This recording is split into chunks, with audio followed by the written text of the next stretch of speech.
కోడి జిల్లా కమలాపూర్లో గత ప్రభుత్వం ప్రారంభించిన ప్రభుత్వ ఆసుపత్రిలో వైద్య సిబ్బందిని భర్తీ చేయలేదు. పేరుకే పెద్ద ఆసుపత్రి, కానీ వైద్యం అందించడంలో పూర్తిగా విఫలమైంది. గత ప్రభుత్వ హయాంలో మంత్రిగా కొనసాగిన ఈటెల రాజేందర్, ఆరోగ్య శాఖ మంత్రి లక్ష్మారెడ్డి 30 పడకల ఆసుపత్రిని ప్రారంభించారు. అప్పుడు 2 మెడికల్ ఆఫీసర్లు విధులు నిర్వహించేవారు. ఈ ఆసుపత్రికి కేంద్ర ప్రభుత్వం సుమారు ₹1 కోటి వైద్య పరికరాలు అందించింది. కానీ ఆ పరికరాలు వినియోగంలో లేక తుప్పున పడుతున్నాయి.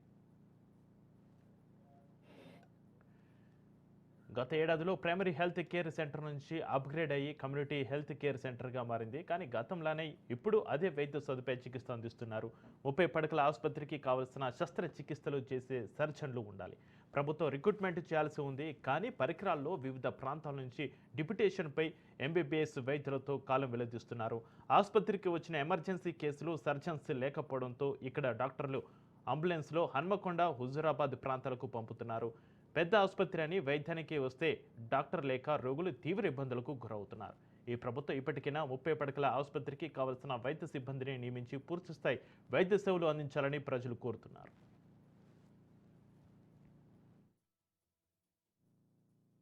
గత ప్రభుత్వం బీఆర్ఎస్ ప్రభుత్వం పిఎస్సిని సిఎస్సిగా మార్చడం జరిగింది. ₹1 కోటి ఆపరేషన్ థియేటర్ కానీ, మరి ఆక్సిజన్ పెట్టేది కానీ, మరి అల్ట్రాసౌండ్ మిషన్ కానీ, ఎక్స్రే మిషన్ కానీ ఇవన్నీ వచ్చి ఉన్నాయి.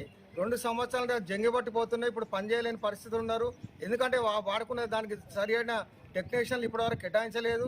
మరి అట్లాగే పోస్ట్ మార్టం రూమ్ కొరకు ఒక డెడ్ బాడీ ఫ్రీజర్ కూడా వచ్చింది, అది కూడా ఖరాబ్ అయింది. వైద్య సేవలు అందించడంలో డాక్టర్లు కానీ, మరి అప్పుడున్న ప్రభుత్వం కానీ విఫలం చెందింది.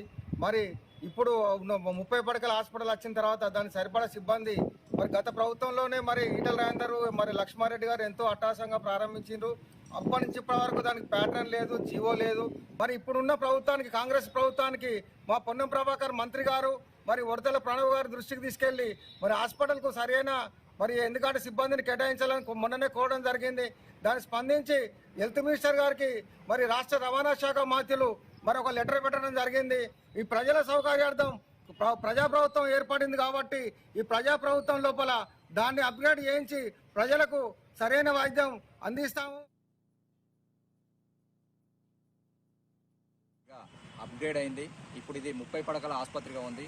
ఈ 30 పడకల ఆసుపత్రిలో కేంద్ర ప్రభుత్వం సిటీ స్కాన్ కానీ, ఎక్స్రే కానీ, ఇతర ల్యాబ్ సంబంధించిన ప్రతి ఒక్క ఐటమ్, రోగులకు సంబంధించిన ప్రతి ఒక్క రోగ నిర్ధారణ చేయాల్సిన ఐటమ్స్ అన్ని ప్రతి ఒక్కటి పరికరాలు వచ్చినాయి.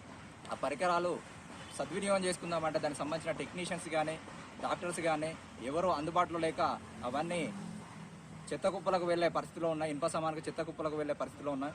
మేము ఖచ్చితంగా ప్రభుత్వాన్ని డిమాండ్ చేస్తూ ఉన్నాం. హెల్త్ కేర్ సెంటర్కి పోస్ట్ మార్టం కూడా చేసే దాఖలాలు ఉన్నాయి. దానికి సంబంధించిన డాక్టర్స్ని త్వరితగతిన రిక్రూట్ చేయాలని చెప్పేసి ప్రభుత్వాన్ని డిమాండ్ చేస్తున్నాం. డెలివరీస్ కూడా జరిగేది. అన్ని రకాల ఆపరేషన్స్ ఇక్కడ చేసే పరికరాలు అందుబాటులో ఉన్నాయి. కానీ ప్రజెంట్ డాక్టర్ లేక ఆ పరికరాలను నిర్వీర్యం అవుతున్నాయి.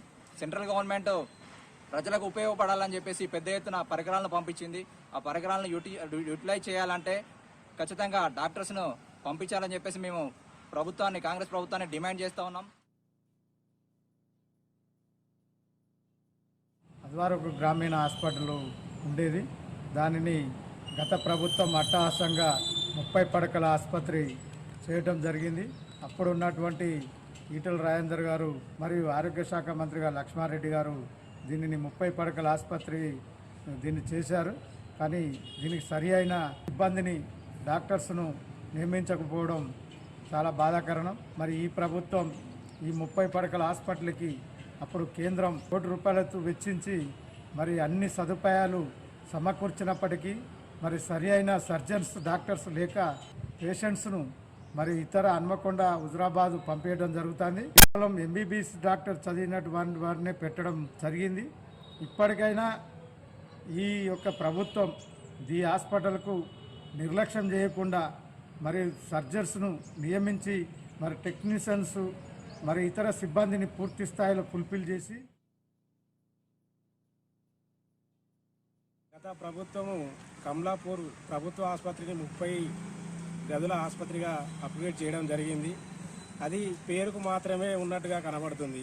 ఎందుకంటే ఇక్కడ ఈ కమలాపూర్ మండలంలో ఎలాంటి ప్రమాదాలు జరిగినా లేదా గర్భిణీ వాళ్ళు వచ్చినా లేకపోతే ఏ అవసరం గురించి ఇక్కడ వచ్చినా కూడా ఇక్కడ వైద్యులు అనేది డిప్యుటేషన్ మీద వచ్చి వెళ్ళడం జరుగుతుంది. పర్మనెంట్గా వైద్యులు అనేది ఇక్కడ లేకపోవడం వల్ల సామాన్య ప్రజలకు ఎంతో ఇబ్బంది ఉండే పరిస్థితి ఏర్పడుతుంది. డిప్యుటేషన్ మీద వచ్చే వైద్యులను కాకుండా పర్మనెంట్గా ఇక్కడ ఉండే వైద్యులను మరియు అలాగే ఏదైనా కావాలన్నా కూడా ఇక్కడ సర్జరీ జరిగే వ్యవస్థ లేదు. కావున ఇక్కడ సర్జన్లను కూడా నియమించాలని చెప్పేసి ప్రభుత్వాన్ని డిమాండ్ చేస్తా ఉన్నాం.